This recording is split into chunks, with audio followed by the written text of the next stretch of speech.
sent out every 3 weeks free of charge, please contact World Challenge Incorporated, P.O. Box 260, Lindale, Texas 75771. 903-963-8626. 903-963-5186. Fax. Email texas@worldchallenge.org. Website www.worldchallenge.org. Forward. It is hard to believe that more than 40 years have passed since we wrote the final paragraph of The Cross and the Switchblade. How can we ever forget the night we took the finished manuscript to David and Gwen? They literally prayed over each typewritten page as they made a final check for accuracy. Lord, here we describe a time of doubt in our lives. May it help people with their own doubts. Or, Lord, you know our heartbreak over Israel. Show us how you can use heartbreak. Books have a way of changing both ministries and people. Over the years since that night, we have followed the careers of David and Gwen Wilkerson to see if they would remain the centered-down, single-minded people they were when we began setting down their life story. Marvelously, they have. Even when the book and film catapulted them into a worldwide ministry, the two of them remained creatively simple. And what a challenge David's prayer life has been to us over the years.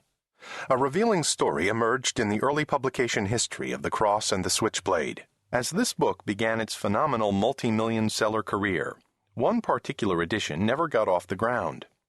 It was a translation of the book into a foreign language. No one could quite understand why The Cross and the Switchblade was being snatched up as fast as it could be printed everywhere in the world, except in that one country. Then, one day, a friend who spoke the language in question informed David that the edition that was doing so poorly was an incomplete translation. The foreign editor, pursuing a denominational policy, had omitted material describing the present-day working-in power of the Holy Spirit.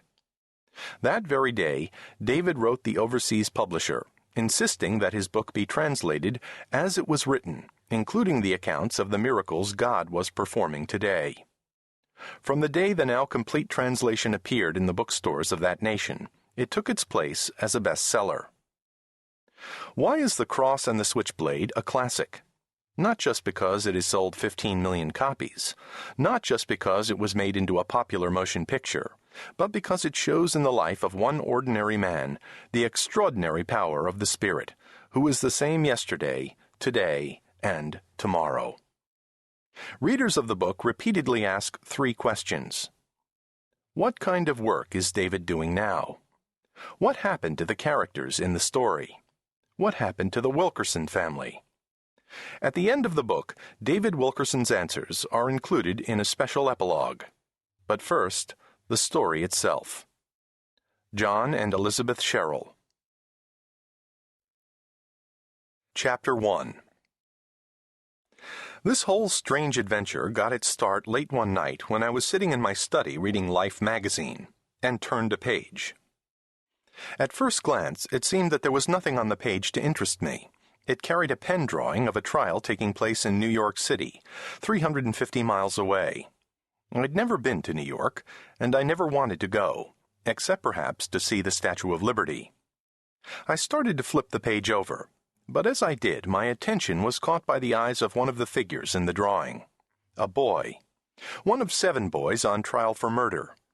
The artist had caught such a look of bewilderment and hatred and despair in his features that I opened the magazine wide again to get a closer look, and as I did, I began to cry. "What's the matter with me?" I said aloud, impatiently brushing away a tear. I looked at the picture more carefully. The boys were all teenagers. They were members of a gang called the Dragons. Beneath their picture was the story of how they had gone into Highbridge Park in New York and brutally attacked and killed a 15-year-old polio victim named Michael Farmer.